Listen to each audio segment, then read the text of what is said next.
In Cleveland, the turnout for the 2020 census has been much lower. City tells us only about 50% of Clevelanders have submitted their census so far.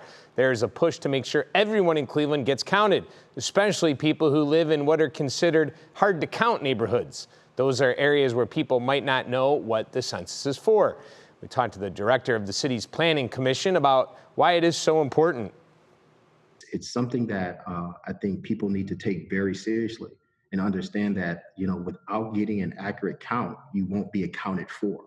If your numbers are low, you can lose representation in Washington, D.C. And God knows that the city of Cleveland and our region cannot afford to lose representation.